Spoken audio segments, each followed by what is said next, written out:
let's say if you find a buyer somewhere at an open house, or someone reaches out to you to buy a home, you can make the opportunity for them right away and just put them under cultivate.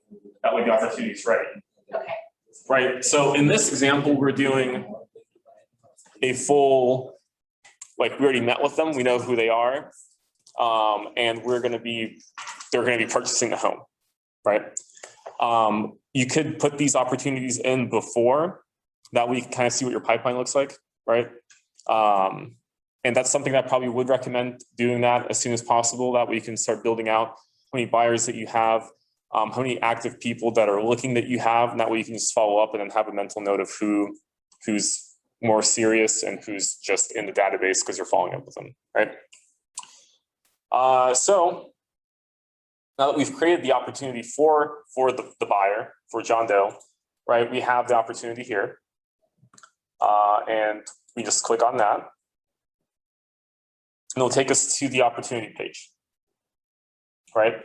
So on here, we have a couple of tabs. For the sake of we're writing this offer really fast, we don't have to go and backfill any of this yet. I would backfill all of this once you are under contract on the property, right? Because otherwise they look at one. Yeah, right. Yeah, you're submitting 5 offers, right? And you're changing the information every single time, right? So we're not going to be doing any of that. And to change it, you just click on this pen, and then you just go down the line and you start filling out all of this information. Your estimate. I haven't seen that. See right there. I haven't seen that on any of the ones I've done. So if you go into Marketplace, there's a thing called Porch. You can submit, I believe, a inspection report, and it'll tell you how much the items will cost to fix. That's cool. In like 24 to 48 hours or something. I haven't used it yet. I activated it. Okay, so you have to activate it. Yeah, you have to go and physically activate it. It doesn't come stock with the Yeah, because mine doesn't have that on. Yeah, mine doesn't. Yeah. So just Marketplace.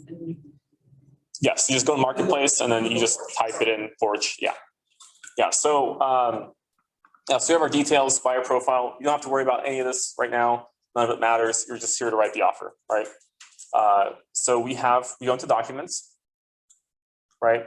And this is, I guess, where I usually stop on this screen, and then I go to zip forms, right? Which would be, I would log into my. You don't go through zip forms through command? No. Okay. I'll make the file there, and I'll link it later. Oh, okay. Yeah. So again, kind of fast forward, you logging into Netris, you going to the screen, right? You hitting zip forms, right? Which a screen like this will come up. It'll ask you to log in, you log in, right? Then we hit new. We'll go to new purchase or offer. We have the name for the property, which would be 532. Awesome.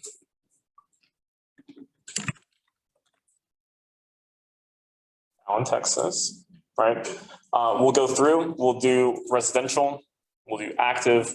It says my templates, or it says select templates, and I'll show you how to set up your own templates after kind of the full run through. It's pretty easy, and you can go as crazy as you want with the templates to where you can have buyers with HOAs, buyers without HOAs, sellers, and just however many templates, leases, tenants, landlords. So here, this is just a regular residential property. It's active on the market. I'm going to use my personal buyer template. I'm going to hit save. Now I'm in the zip form, I guess the room or the transaction. I'm going to hit documents. So one way that you could fill in some of the stuff in the offer is if you go through and fill in some of this information. Most of this is not something that's in the offer anyways, so I don't bother doing this, right? So obviously the street address, because we typed it in as the title, automatically populates on here, right? But like zoning, and you could fill block number, but I decided not to. Like purchase summary, I don't fill any of this out. I just go to documents, and then these are my documents for the buyer, right? Let's see. And right now I would be talking with my buyers, and I would be sharing my screen, going over each of these documents, right? So the first one down the list is information about buyer, or information about broker services, which is required to have signed by all of your clients.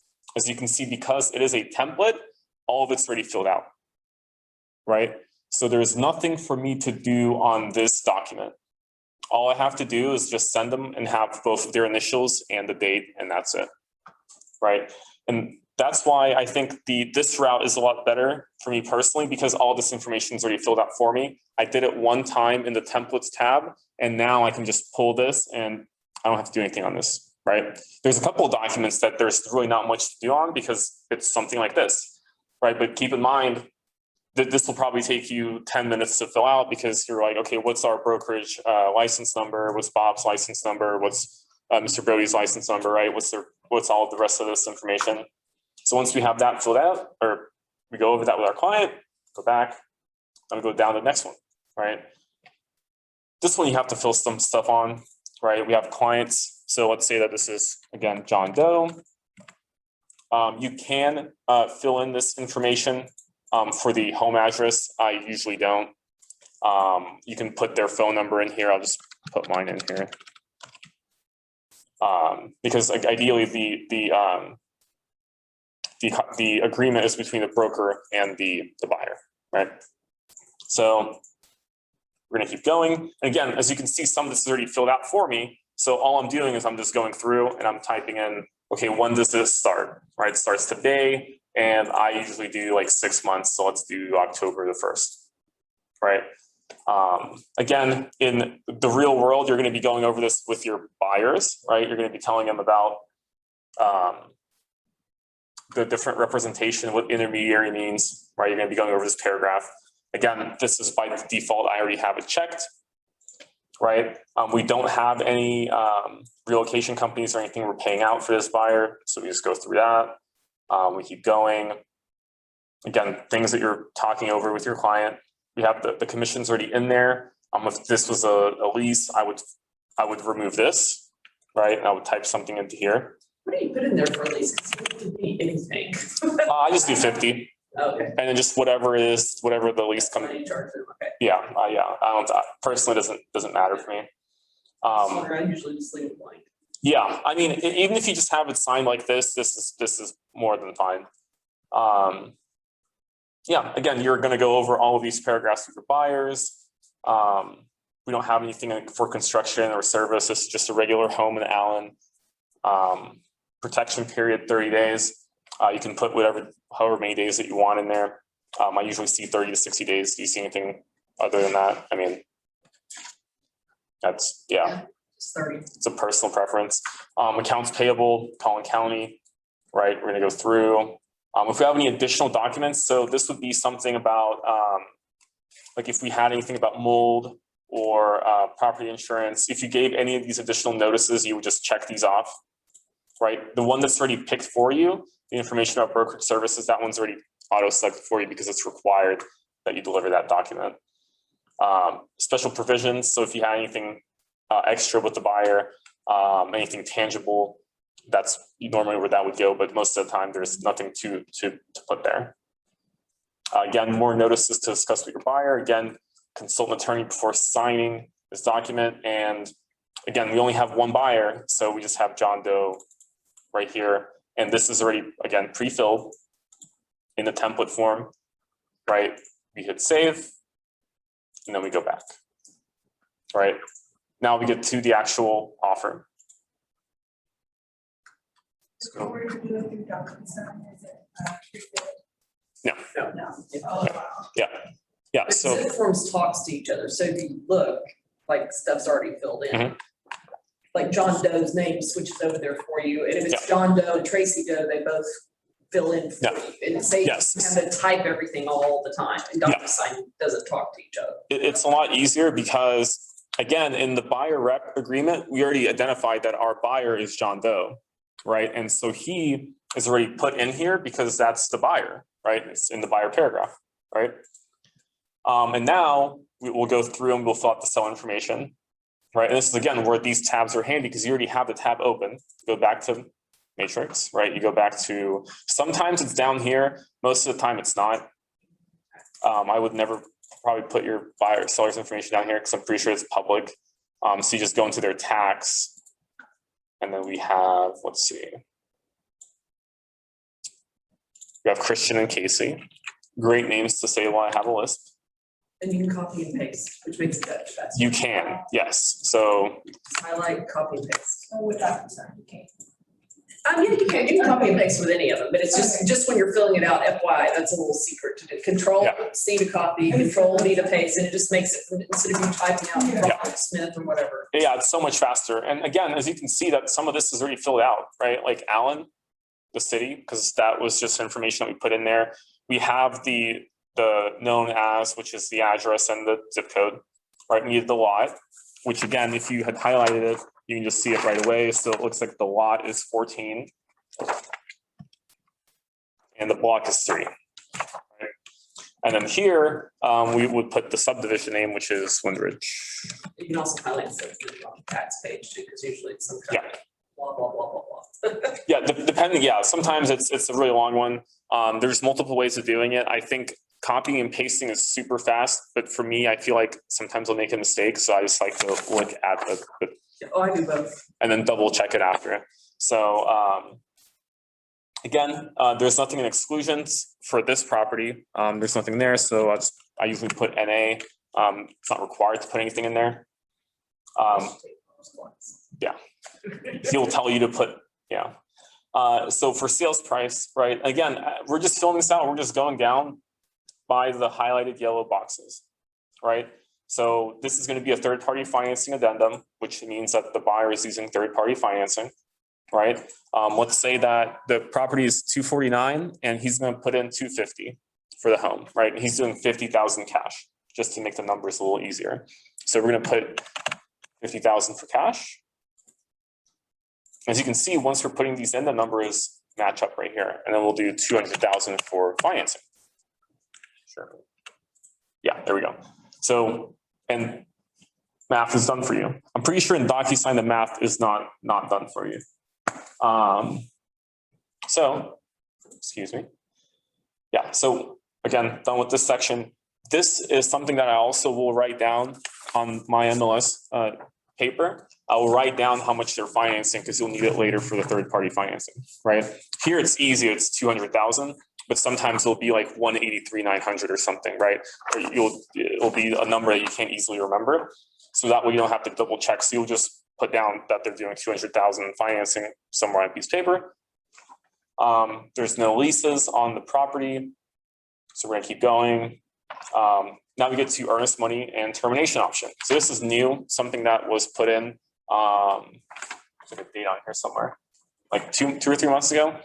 I'm pretty sure it's effective now, right? The contract changes. Oh, yeah. Yeah. So again, since we already highlighted all the information at the bottom, we just read the paragraph. It says delivery of earnest money and option fee within 3 days after the effective date. Buyer must deliver to, and then it looks like fair Texas title, right? The buyer can choose whichever title company they want, but since there's a preferred title company, we can go with that one for this example. And then at any moment, if you don't know what goes in the blank, to the right of it says address, right? So the address goes in the blank, all right, which will be 5 0. Have the MLS sheet up while you're doing this. You can also copy and paste from the MLS sheet. Yeah. If they have it, there's nothing worse than the listing agent not putting the address. Yeah. And if you don't have the address, then you look the one that is probably the one that they're talking about in there. Okay. And then blank as earnest money, and we would, how much does the buyer, again, you're going through this with your buyer, or you already have this information. Right, let's say that they're going to do 1% earnest, which will be $2,500, and blank as option fee. So how much do you want as an option fee? We'll just put $150 as, let's say that that's what the buyer wanted. And again, we're going to go down. It says buyer shall deliver additional earnest money. They're not doing any additional earnest money, so we can just leave that blank. We're going to go down. It says termination option. How many days for the option period? Let's see that. Just do 10.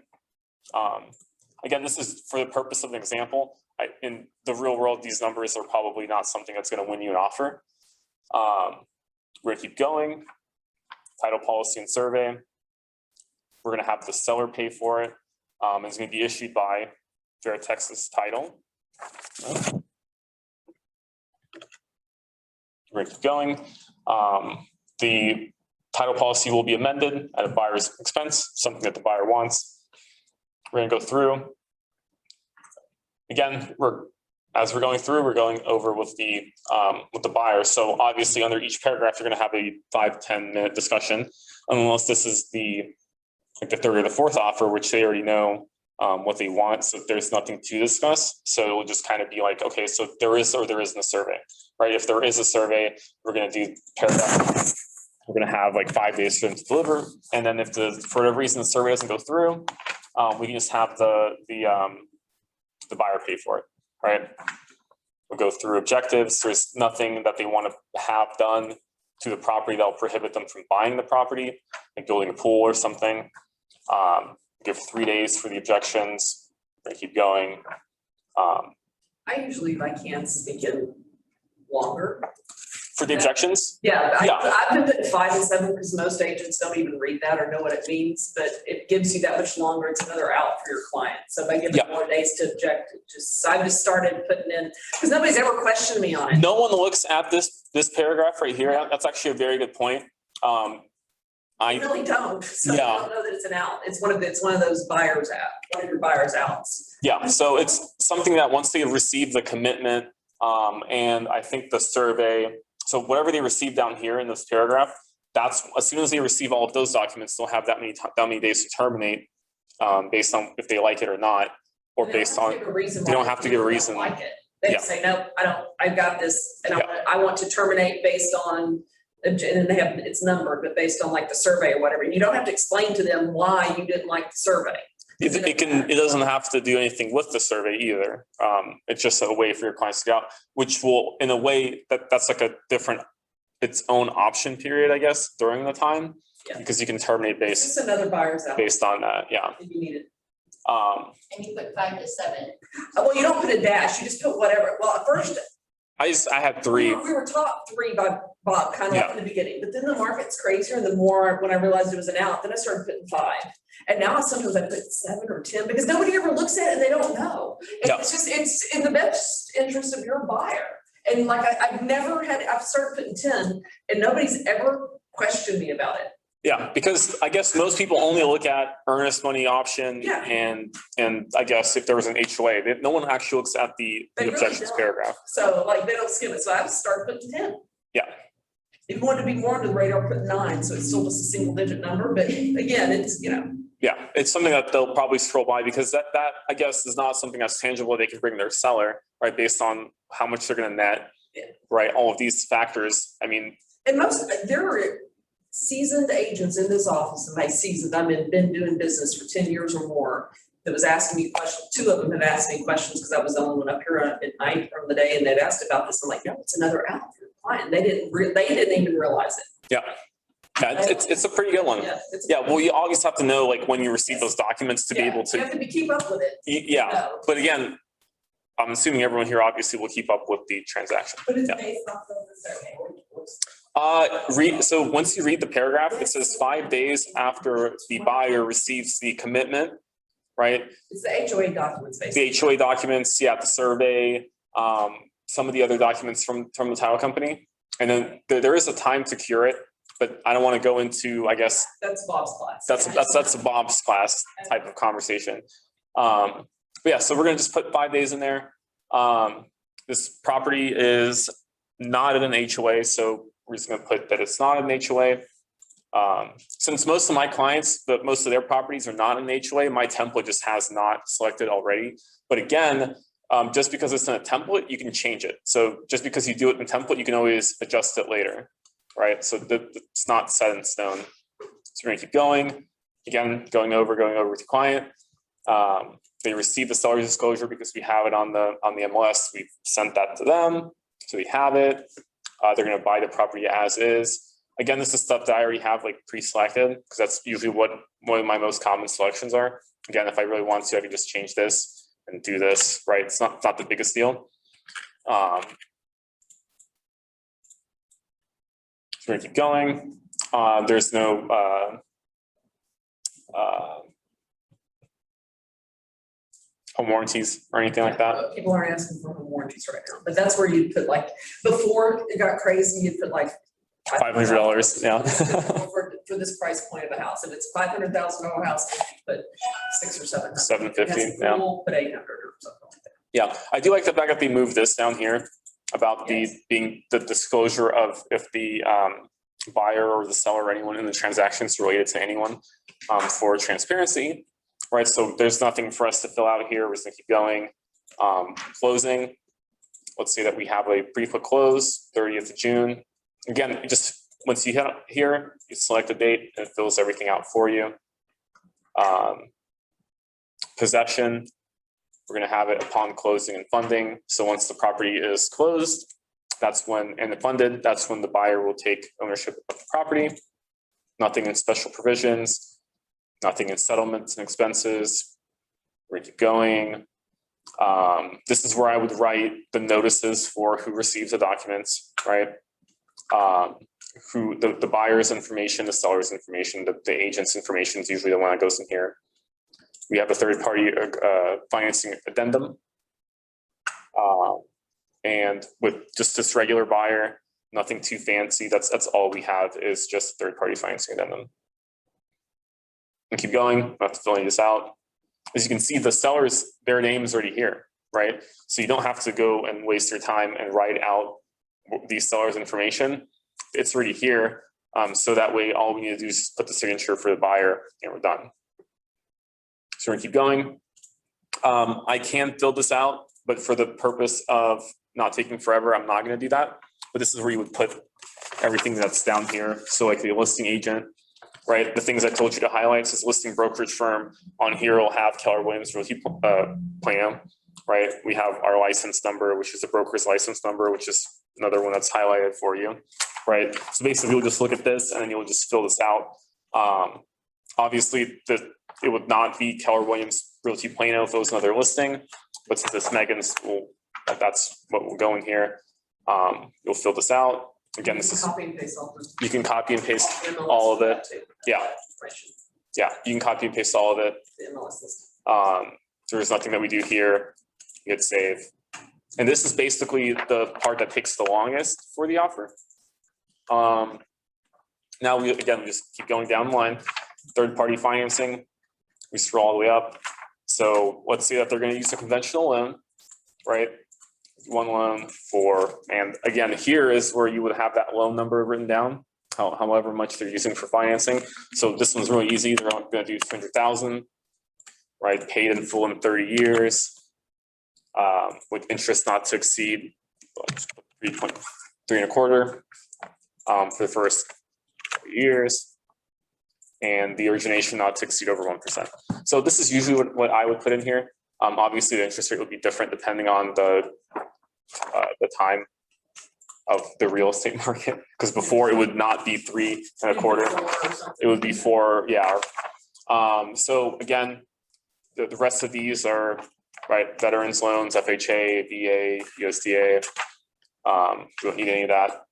Approval for financing, right? So that this buyer is required or is wanting to be approved by the is wanting to be contingent based on their approval of the loan, right?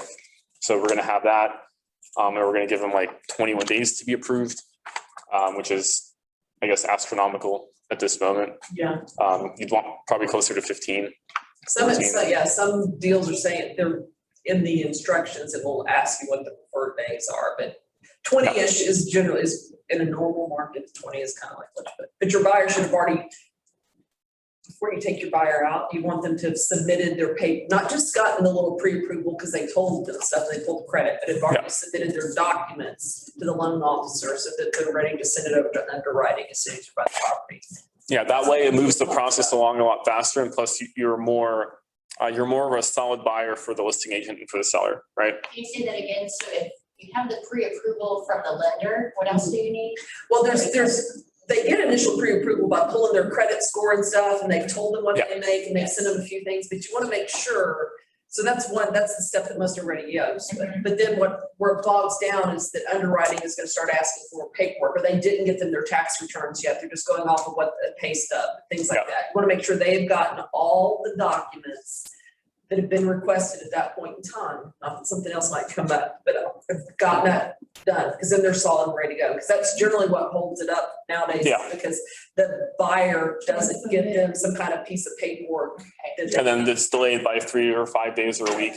Well, and ideally, you'd want them, you want to tell your buyer to have those documents handy anyways, because there's been multiple times where you send stuff and then they're like, oh, we need another copy of that, right? They didn't get it, right? So just make sure that they already have all these documents ready, right? Somewhere that's nearby, and that you have weekly conversations with them, if not every couple of days, to make sure that, hey, have you spoken to your lender? Have you gotten any documents that need to be followed up on? And if they're like, yeah, I need to send, like a tax return and my W-9, right? And then you just wait like 1 or 2 days and you just follow up with them again. Hey, do you have a chance to send that to them, right? Because it's, I guess, in everyone's best interest to make sure that this buyer buys the property, right? Because they wanted to buy the home, and if they get caught up with work, it's your responsibility to remind them and to keep them on track to be sure that they can close on the home, right? Pretty much, yeah. But you also want to be in contact with the lender, right. Regularly, like, did you get everything you need from John Doe? Is there anything I need to follow up on for you? Because sometimes when you tag team, that's what you want. That's you want kind of to where it's at right now. Like, you want to be contact the lender or just both. Call them both. Yeah. So in certain cases, like the lender will probably not share with you confidential information about them, but you would want to make sure to just have active conversations with them about, hey, does my buyer need to submit anything? Are you guys waiting on any documents from the buyer? Things like that. So that way you can go follow up to the buyer, right? Because during that time, again, it kind of comes down to, this is your responsibility to help them through this process, right? And if it's annoying to call them every 2 days, well, they need to do their documents faster, right? That's on them. But it's your job to, right? If for whatever reason they have to extend that and then they don't get documents in on something that was 100% preventable, that's probably your fault, right? Because you didn't stay in contact with them. You didn't help them understand. You didn't help them understand. Yeah, because I mean, right? Like if you're kind of casual about it, oh, okay, well, I need to submit documents, I'll just do it on Friday, right? I can just wait a couple of days, whatever, right? But if your agent's like calling you that day and then the next day, like, hey, did you do it? And then they're gonna be like, okay, fine, I'll just do it, right? And that way, that will help you have a better, I guess, picture in your mind of where the transaction is. If there's going to be maybe potentially some delays, that way you can set good expectations with the listing agent. Again, having that conversation where, hey, there might be some delays, you might have to extend closing like 3 weeks before you actually have to do it, is a better conversation than you're about to close on Friday. Hey, we're not going to be able to close until Tuesday, right? You need to be in communication with that lender so that you don't get a surprise because the lender didn't do something they were supposed to. You don't want to come down, so you have to talk to them and, oh, what do you mean y'all are doing this? Yeah. As a buyer, they feel like, oh, I've sent them so much paperwork anymore. How important? How much more do I have to? Yeah. And they get tired of sending sometimes, but no, it's like it's important. They need it and they're asking for it. Yeah. It's your responsibility to kind of keep track of literally everything, because it's still in your best interest to help this buyer purchase the property if that's what they want to do, right? Doesn't matter if the lender is lazy or the listing agent is lazy and doesn't get his paperwork back on time. That's not in your control. That's not in your control. But what is that if you have an email chain of asking for this for the last like 3 weeks and it's never been delivered, then you, right? But obviously you wouldn't want to wait that long. But yeah, so we have this done. Again, a buyer is already here because the template or the zip forms automatically knows that that's the buyer, and we already, in the purchasing contract, we filled in seller 1 and seller 2, right? They're already here. So it's safe. Can I ask you that name if, say they go by Barbara instead of Barb? So you have to enter that in your contacts as Barbara, is that correct? In the contacts tab, not really. Okay. Not, I Where do mean, you change that? When you're typing out the zip form. when you're typing in the zip form, Oh, okay. yeah. Okay. I guess with command, that it could be like their nickname or whatever. It doesn't have to be their legal name, but on these documents, it has to be their Right. whatever is on their driver's license. Yeah. Yeah. Can you But do actually go- Sorry, can you actually go over that one more time, how you like selected the client? Could you go over that? What do you mean selecting the client? So like whenever you, like when it's a zip form, how did you, like John Doe? Oh, I just type that in. I just went down the line, right? And I went into the buyer agreement document, and this just happened to be that document where I just put in his name into there, and it just put that as all of the buyers and all of the other documents. You just have to put it in one time on. Yep. Yeah. Then it goes. And they talk to each other, that's what makes it so nice. That's why I like using zip forms. There's a part in DocuSign where sometimes you'll write something in a section and it'll override something somewhere else where you don't need it to be. And that's just a waste of time of you removing, selecting, deleting, removing, right? Once you have it in zip forms one time, it's everywhere. We don't have the HOA and then the wire fraud warning. Buyer is already selected. John Doe's already there. Keller Williams Realty Plano's already there. It's in the template. And my name's already here, right? So I guess after you set up your account under CCAR to make those templates, you would basically, again, just kind of reading the dashboard, we go dashboard, forms, transactions, then templates, right? We hit templates. I just have a buyer template because I work with a lot of buyers. For the sellers, I can always just import those documents, not a big deal. We hit new. And then it'll ask us, right? Do we want a new listing, a new purchasing offer, a new lease listing? We'll select one of these. And then we can just, again, looking at the forms, we just go down the line. It could be like a buyer with, let's just do buyer/HOA, right? So maybe for you, that template has the HOA document in it, and then the other one doesn't, right? For whatever reason, if that's a template thing that you want to do. Then we go residential. And then you can select which, I think you can just put it in under my templates like this. Yeah. And so now this is just a blank thing. And then we'll go through and you can add documents to this template. And then you can either download them from your Dropbox, Google Drive, or we can browse for them on your computer, which we will not be doing. Go add document. We're going to add a form. And then in here, you'll just type in whichever forms that you want. But again, I guess this is kind of piggybacking on Bob's class. You have to know which forms to put into the. Yeah, that's my next question. How do you know which forms? Yeah, well, it depends on what's the template, right? Yeah, so you have to know what your template is, because if it's the buyer template, then we're going to put all the buyer documents in there, right? If it's the seller only template, we're going to put the seller template, right? Let's go finish the offer and then I can go through and then we can just put basic things in your guys' templates. Have you guys, everyone already has the zip form account set up or no? Okay. Yeah, it won't take long. That actually might be better than finishing this. I think setting the. Yeah, you don't have one yet. And when you're asking like what ones did it, like, we never use the waiver addendum. And then before, till recently, truly. But and so I didn't have to start pulling that into the last few months, and now almost everybody wants the waiver addendum with it. So, and some have HOA, some don't. Some have it was built for 78, so you have the lead-based paint that you downloaded for them. Yeah. So there's different things like that that are unique to each transaction, but you become familiar with those kind of things. Yeah, personally for me, like I just have the regular buyer the regular buyer template. And then if I ever need to just add the lead-based paint, I can just go pull that one document and then just add it, right? If I ever need to, like the HOA one is pretty common. The third-party financing for me is like Pretty common. like 90% of my people. So I would say probably these are like the most common. So let's have you guys log into your CCAR and hit zip forms, and it'll ask you to create an account, or it'll already have like a numbers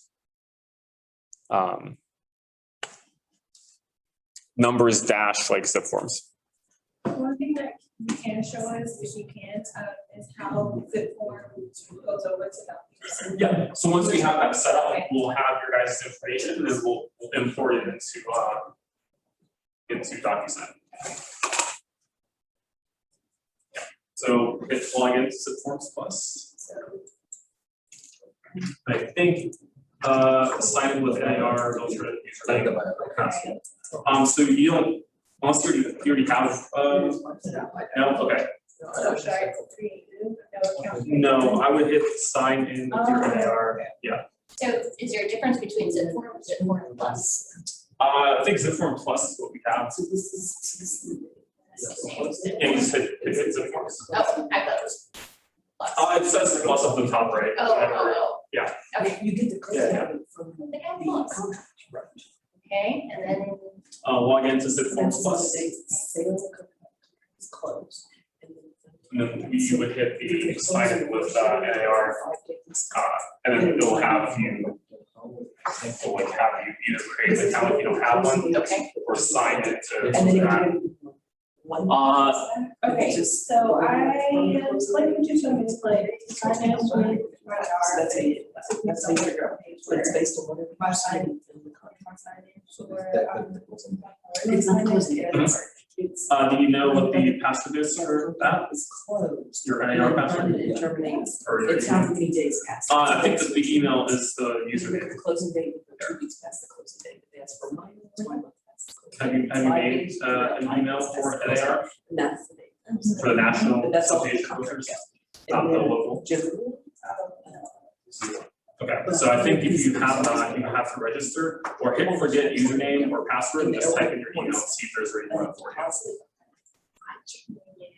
yeah, I guess I'm. You're also- Yeah. Yeah, so hit forgot username or password, and then type in your KW email and see if anything comes up. Like I know my, I my, and A, because they still. sign in for It's NTREIS. No, this is That's different, yeah, this is okay. different, yeah. Okay, so approve your username. Yeah.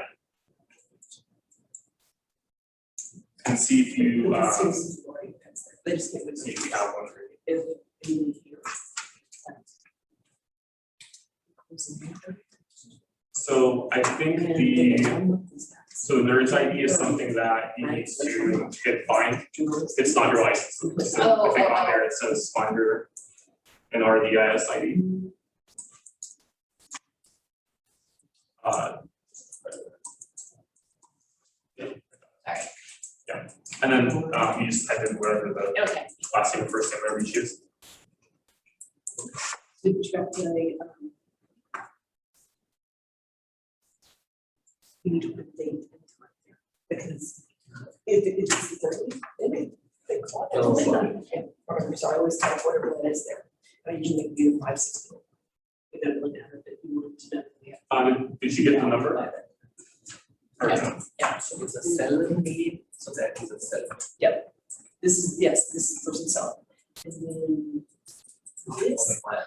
Okay. tell me again, what number is it you say? So you do last name and first name number, so maybe like maybe you have just an email Yes. under, Yeah. so if you hit the bottom, check mark. Here, we'll this is go down, called, yeah. so they don't move out. Yeah, and now just, You gotta make it. And I either generally $300 to $500 a day. Cause you just put $100 a day, $100 a day. okay, so copy and paste that or write that down somewhere, because you'll need that later. For 2 years, exactly. It's $10 a day, so I have. Okay, Yeah, I don't know the. That mistake. Okay, cool, yeah, so just Yeah. get the two authentication You make it $300 a day. and then the code should be under. And here, the landlord is now your tenant, so that is. Forget your client. And this telephone number is usually what I do, and then this is the seller's name. And you may not have this information. Okay, so check your email.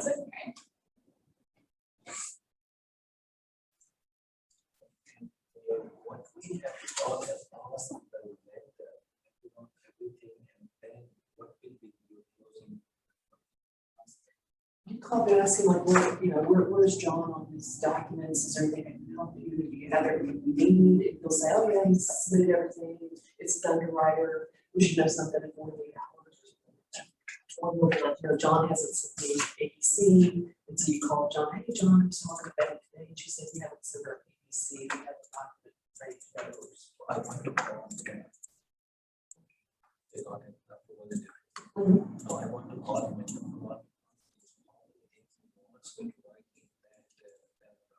Well, What does it- so, okay, so here's the thing. So lenders don't always necessarily know how it works on the other side. So you don't want to put that power in their hands. So when you call the lender, you want to go, we're looking at homes, we might be making an offer this weekend. It takes a while. Will you? Did you get yours yet? Full approval in 3 Okay. days. Can you close the loan? Ask them how long. it's gonna Okay, take. yeah, it might take 5 to 10 minutes. We'll try it. It says Well, close the loan, it means completely. 10 minutes, okay, that's fine. Approval goes. So if you guys want to follow The along, first one is. Yes. how long- and then that way you guys can do it, because you only do this one time, And that's. right? You just have to link it one time. So. You tell them. Because we're gonna create a buyer's vow, right? Sorry? Like, we're gonna create a buyer's vow, or it's like generic, like all generic. Yeah, just like the generic documents, yeah. Okay, and then like the documents We that want to are close this loan in like 25. different for each property, Close like the they just loan. away. And that's the day you put down the close. We'll add that, like, Some lenders are really good. Like the HOA I have in my generic one. Okay. It's up to you, it's personal preference, you can have all of them. Right. You don't have to import all of them every single time you open a transaction, you can I select just the have a ones. nightmare with. Okay. I just have the- just the Our choice. Basic ones, I just remove the HOA ones, whatever. It almost Whatever has you to do. be. Did you go? That's okay. That's So the- 1 day is. Once you guys get, so there's 2 things that's gonna happen, right? You're gonna get your zip forms information in your email, and you're gonna have a login and a password.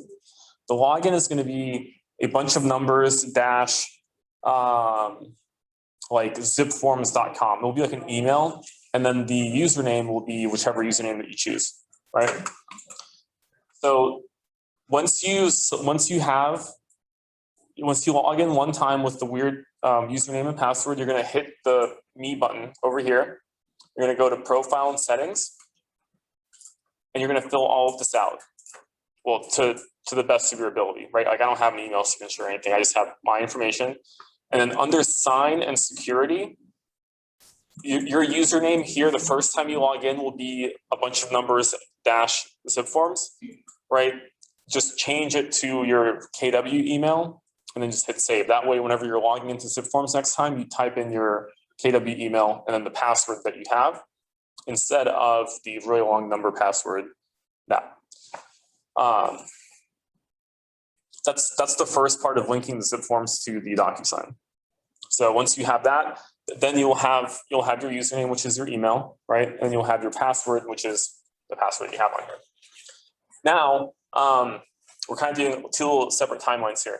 Once we're done with the documents here, we're going to go back to command, right? And then we're going to link it. The first time we're linking it, we're also going to go to command right now. So remember, we're back. This is the tab that we made originally with the opportunity with John Doe, the buyer. We're going to hit start a transaction. I'm sorry, what was that button again that you just hit right there? Go to transaction. Yeah. Then DocuSign, we're going to sign in with your DocuSign information. And you guys have your DocuSign information or you don't? We do. You do or don't? Okay. Yeah. You get to DocuSign, did you open up in the view? No. tab? So once you hit go to transaction, Yes. DocuSign will open for you. Oh, Yeah. So what we're doing is we're making we have templated documents on zip forms. We fill out the file in zip forms, and then we make a DocuSign room and we'll link them together, and then we just import the documents and everything's done. The last step is to just send it for the signatures. So it's going to ask me to confirm my email.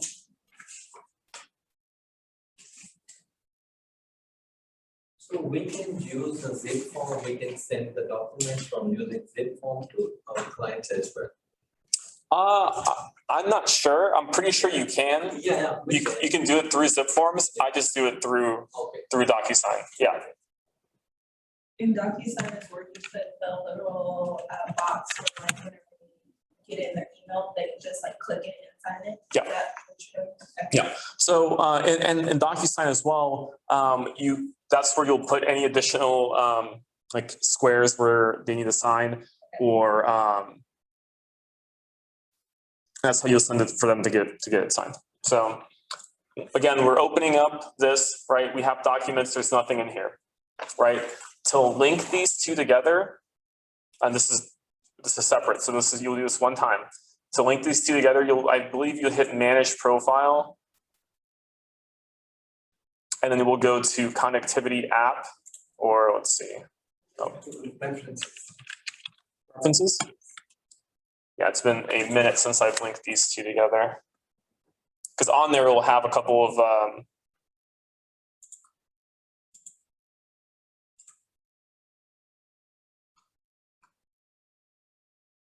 and I believe, let's see. Where's that? Integrations. And as you can see here, this is like that number that I told you guys about, the really long one, that you would just put your the username, the new username that you did once you changed it, you would put it in here, and that's how you would link these two together, right? Because before, if these aren't linked, you can't import the documents from zip forms. So let's go back.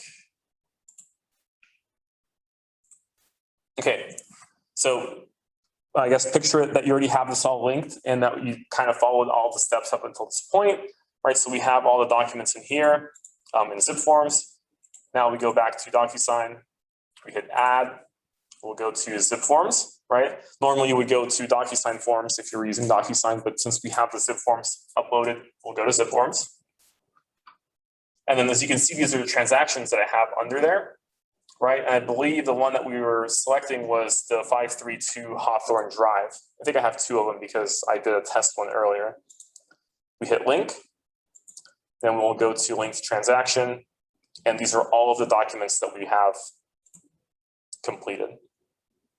So here, right, this is what I meant by you don't have to import it if you don't want to. Like we didn't do anything with the HOA document, so I don't need to import it over, right? Then we'll hit add. And as the documents will move over, so this is everything that we have and all of the work that we did. Everything is signed. Hopefully this is the correct linked one. And if not, I can just unlink it real quick.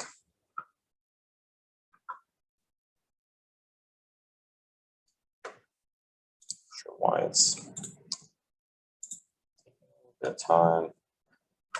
Okay. That's okay.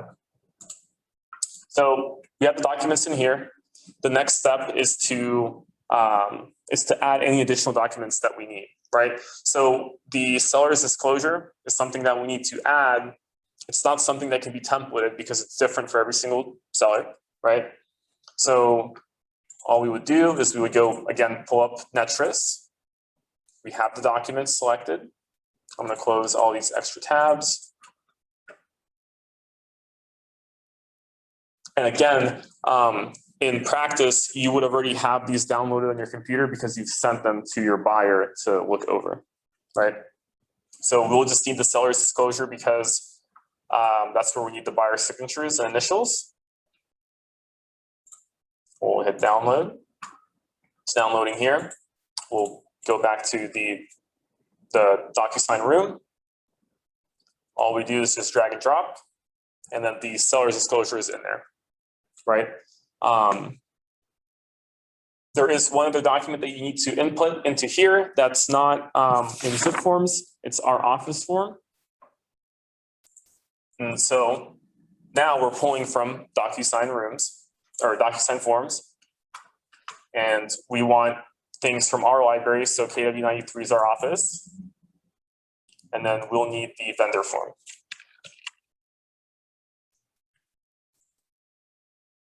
We hit add selected. And then this is basically both the buyer agreement and the contract in here, or the offer in here as well. So there's two different sets of documents in here. Again, in your mind, think of it as this is someone that you just met and you need to have them sign everything and submit the offer that same day. So now we'll go to envelope. So the best way to describe this would be is you have your documents ready, and before you mail them out, you put them in an envelope, right? So don't worry about the people or the messages or the history tab or the details tab in this section. So we'll create a new envelope right? And now we're putting those documents into the envelope. So we'll hit room documents. And here are all the documents that we have in the room. Now we just select all of them.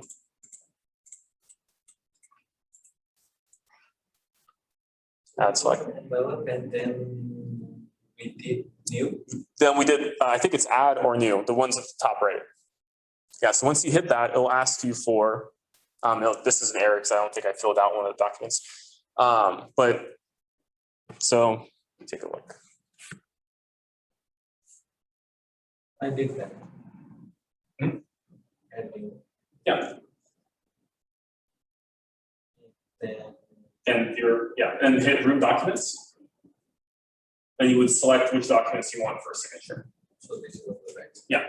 So whenever we hit room documents and we're selecting the documents, mine was really easy because there's only 6 of them, right? That's why you guys should always keep your document tabs clean, because if you're on your like 7th offer, there's going to be like 50 or 60 or 70 documents in there, and it's going to take a while for you to look at them. So just archive them or close them or put them somewhere else. That way you can just have the documents that you need. A good way to rearrange the documents is all you do is just click and drag them, right? So I like to put mine in a specific order. So if I'm going to go from scratch from buyer to offer, I'd want them to do the IBS first, right? Then the buyer agreement, then our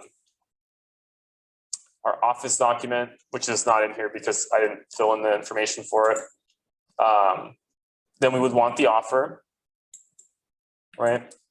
Then we want the third-party financing. This is just a personal preference, but I like to put it in that order because it makes the most sense, right? Because first you want them to sign the IBS, right? Then you want them to become your buyer, which is the buyer agreement. And then you would want them to fill in whatever extra documents you want, which is the vendor list form and the wire transfer form, right? And then we have our offer, third party, and the seller's disclosure. Now we scroll down, it says add recipient to this envelope. We're going to do that. And so the way that you want to, the option that you want to select is pre-tagged roles, because you want the roles that are in the offer to be pre-selected for you, so you don't have to manually put them in one by one. So we have buyer 1, which we don't actually have one because I didn't fill it in. So I'll just do add selected. Yeah, buyer 1. This is where we would put John Doe. And for the email, I'll just put my email. So again, going back, we have our documents that were created in zip forms out of a template that we already had pre-saved. We filled in those documents. We put them into DocuSign, right? So we have documents here. We added any additional documents that we would want, like the seller's disclosure. If they had any additional documents that they wanted us to sign off on. Some people, like if there is an insurance thing or something, they want like additional signatures on there just to make sure that you received it. That's where we would do that. So now we have the documents in the envelope ready to send it out, right? We put the quote unquote, the address where we're sending it to, which is, we only have one buyer, right? And this information. We would also want to have your information pre-tagged as well, right? Because you are the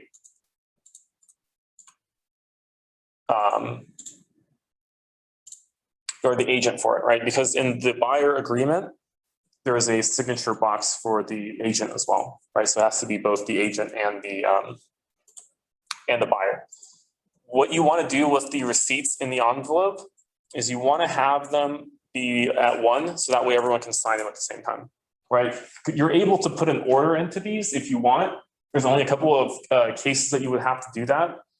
Like one would be the lead-based paint addendum that has to be signed by the seller first before the buyer can sign it, right? So that would make sense why you would do that. But in any case, the seller would, or the listing agent would already have that signed and on the MLS. So there's really no point in ever putting an order into these. So again, documents in the envelope, we have who we're sending this to. We hit next. And this is just the final overview of what it's going to look like for them to sign it. So once this opens, We have a couple of different tools on here. You'll probably never use most of them. The most important ones are up here. We have 2 people that we can select. Right, and I'll show you why that's important as we're going to go down. So as you can see, the signature is already there for John Doe, right? And this is already all filled out, right? And again, we didn't fill out any of this. This was already done for us. So if for whatever reason I have a second person, right, then I can add initials for them, right? But we only have one buyer, so we don't need to. So what you want to do is you want to go through all of this one last time to make sure that all of the signature boxes are in the right spot. All right, so we have our broker/associate, which would be me, right? And if we hit that, this is the color of John Doe, right? We'll go through, and this is where you would want to have your final walkthrough and look through the document before you send it over. We'll go down. So I'm going to go down to one of the documents that doesn't have. As you can see again, test buyer, we have this. The buyer is already here, right? I can move this around if I want to make it pretty. And then you can keep scrolling, or you can just choose the documents on the right-hand side and it'll take you to them. Right, because here we have 8 documents, or 7, I think, 6. So you don't have to go through all of them. So the only other thing that you need to do is you need to add the signatures to the seller's disclosure, right? Because the seller has already signed it. So we need our buyers to sign it. So we just drag the box over right there, right? Again, I'm doing this faster because I know where the initials are. There are initials at the bottom of every page. But as you do more of these, you'll know where to put the signatures, right? And it's the same thing every single time. The only thing I will tell you to be careful on the last 2 pages, people get mixed up on where they put the seller and the buyer signature. So that kind of goes back to what I said in the very beginning, which was to read and double check what you write down, right? So again, buyer initials. Buyer initial, and here we have signature of seller, and then we have signature of buyer. So sometimes people will mess that up and then they'll put it in a different spot, or they'll sign in a different spot. So you just with DocuSign, that kind of goes away. And I think that's the better use of your time, because I've done stuff that's in person where you just print everything out and they sign it. But with DocuSign, there's no way that they can sign somewhere wrong or initial the wrong box, right?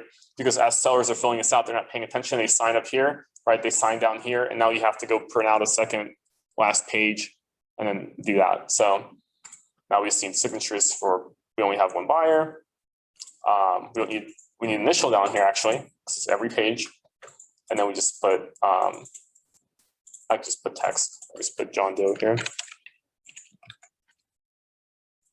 And then basically once we have all of these in, so the only signatures that we had to add were the ones on the seller's disclosure, because that's a PDF that we had to import.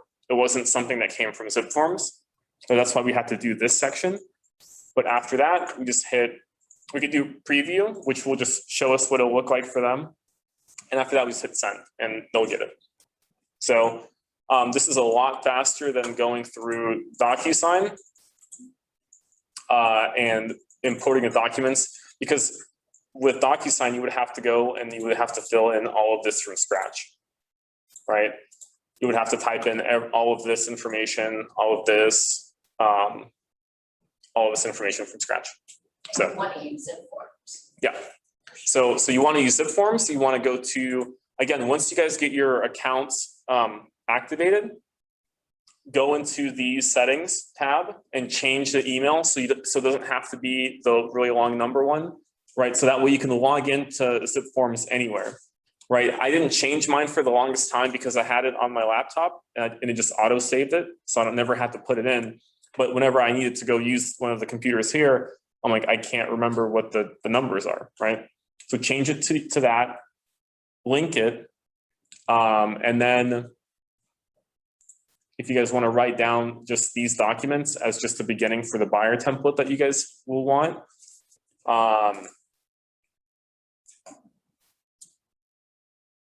Yeah. So it's a lot faster once you do it multiple times because again, you'll know where the blanks are and you'll know what to look for, right? Same thing with the seller's disclosure, right? I didn't have to reread all of it to know where the signatures are. I know that they're all at the bottom of every page. And again, in theory, you would read that and your buyer would both read that, right? Before they submit an offer because they signed in the contract or in the offer saying that they received the seller's disclosure. Where do you get those forms to put in the?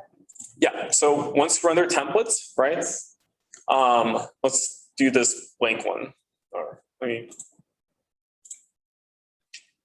so we have a couple options, right? We have apply template, add doc, and add folder. We're gonna add a document.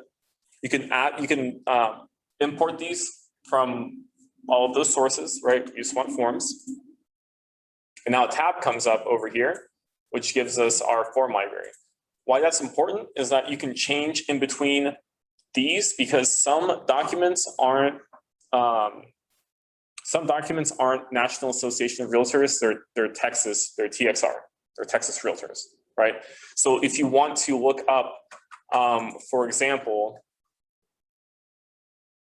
the residential buyer tenant agreement, it's a TXR document, right? So you'll just type in buyer agreement. I wonder why that didn't come up.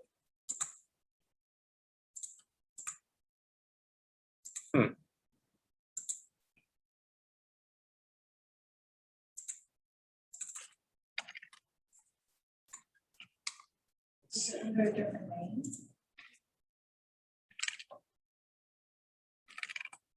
I am not sure actually. Or maybe it's like trick. Look at the number on the down of the form. Yes, so that's actually a good point. If they do have a number on them, It is on this one. yeah. So if 1501. just 1501. Let's see. Thank you. Yeah. So and also near the number, it'll tell you if it's NAR or TXR, right? So this one is Texas Realtors, right? So if we look it up under like Trek or something, it doesn't come up, right?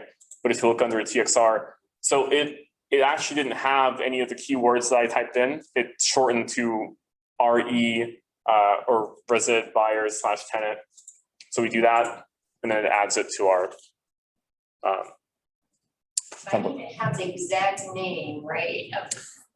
Or the number, yeah. Okay. Yeah. Can you go back to where those were again? Yeah. I'm gonna write down the exact, because I know I'm gonna go home and try to do this and. So the numbers are all on here as well, so you can look them up there. There are a lot of forms, I spent a lot of time, nobody helped me. I'm telling you, I spent 2 months. I need it by next week. I'm telling you. Yeah. Nobody helped you. So you have to keep in mind, you have to work by all yourself, go to YouTube's and everything. Somebody only can just tell you, oh, this is the way you have to do. Nobody can. Yeah. I'm telling you, this is my words. Yeah. I know, I need a crash course 2 though, like months I did. I said, I need this next week, I've got a file coming in, so, yeah, Okay, I just wanna write So down. all you would need to do is just make sure you have all these documents for them, Okay, right? And just follow the process of going into zip forms, making a new room, okay. right? Yep. Picking your template. So is that the number in parentheses that? Yes, the TXR 2501B. Yeah. So you can do you can make this before they put an offer in, right? Because you would. Right, that's what I want, yeah. Yeah, so you can make this now. And if the buyer is coming in, they're gonna be looking at properties, you would want to send them the information about brokerage services, the buyer tenant agreement, right?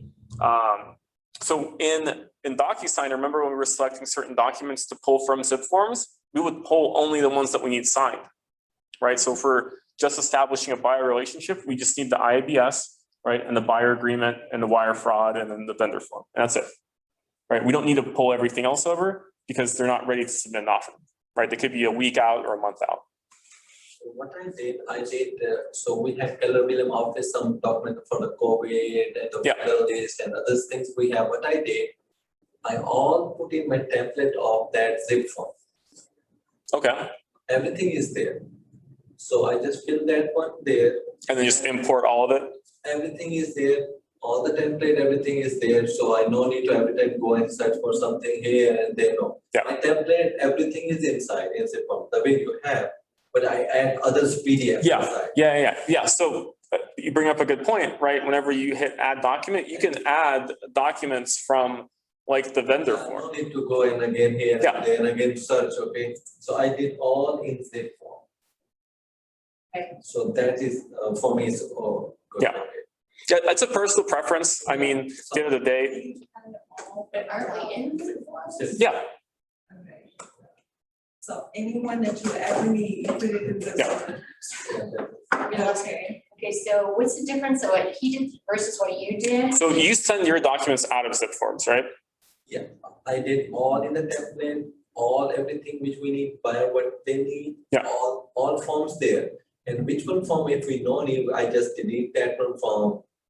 Yes, yeah, Opportunity. yeah. So So this he's is. added like everything. Yes, so what he did is he added all the documents into his templates, right? And he's sending them out from zip forms. So the way that I do it is I put them here and I just import them into DocuSign and send them from there. No, we can do it either way, but Yeah. everything is there in the template. Yeah, so that's the best part about the templates is once you do them one time and you take the time to set this up, then all you need to do is just fill out the templates. So how do they go to command where like we actually get paid? Okay? Like we're Forget that one. like. That's a separate class. That's a separate 1 hour class. Yeah. Okay. Okay, first of all, you have to A understand separate this. class just to set up zip forms. Yeah. Yeah. I So- think that should be a. So class. yeah, so this was kind of more of a you kind of already had everything set up, but you wanted to do it a little faster class. So It definitely And I helps. apologize. oh no, yeah. Yeah. Okay, and then the documents like PDF or some other forms, so then if you have to type their name, like seller or buyer, in the vendor form or something others list, and then you just write there using DocuSign. I just put text in DocuSign. Yeah, I just put a text. Okay. Yeah, that's what I do. So we have to do like that, so I'm on the right way. Yeah. No, that's how I do it. And because honestly, it's just faster to do it that way for me. Right. I just drag a text, whatever text I need to put, whether that's something that I missed or it's like someone's name or something that I forgot or something that just didn't come through. I just drag and drop a text. And even like a check mark, I'll just put an X in the text and then just put it there. And for the leases, when you have to send the agreement, the above 18 years, you have to send. The lease. Yeah. Lease form, okay? So lease form, that is not fillable, What do you mean? it's not editable. You're not able to, so I can do my things. Yeah. Agents and this and that, we can fill that one. Yeah. But when we send that one using zip form or command, so the client, they don't have the editable where they can write their name and, Okay. so do you have that idea? No, I don't. It's good. I think we had this conversation. I just normally print it out and I just email it to them and they print it out and send it. So that's usually the process that That's the way you're doing. it's easier for me that way. Yeah. And it's easier for them because they can print it out. They can make multiple copies and then they just send it and then they just put it in a PDF and send it back to me. I'm sure there's a way if you wanted to put every single box and do all of that. But for me, I don't, I never really bothered to do that. So I just kind of send it to them. So, or what I've done in the past is if we're meeting that day, I'll give it to them that day. I'll just print them all out. I'll give it to them and then they'll just email it back to me. So nowadays with everyone being able to like scan documents with their phone or just they have a printer at home. And if they don't, chances are they're probably not computer savvy anyway. So you have to print it out and give it to them anyways. I actually think I've seen that though in DocuSign where it's like a box, not like a sign box, but just like a box. Yeah. Yeah. The default one, it comes out with a bunch of boxes. So on there, like, so if I do, You're talking about the lease form. Yeah, he's talking about the lease form. Yeah, I think I've seen it with like, you can just create like a box and they like click it and fill it out. Let's But see the if hard it's thing with here. that is they would have to literally fill out like every single box, like they can't be very. I forgot what the, here, tenant lease forms, application. So Iman, you're in this office, right? Yeah, You're working as a separate or in a team? yeah. This is just something that I help out with. Okay, you're in a team or you're independent Team with my mom. with the mom? Yeah. So So you're not in work? yeah, so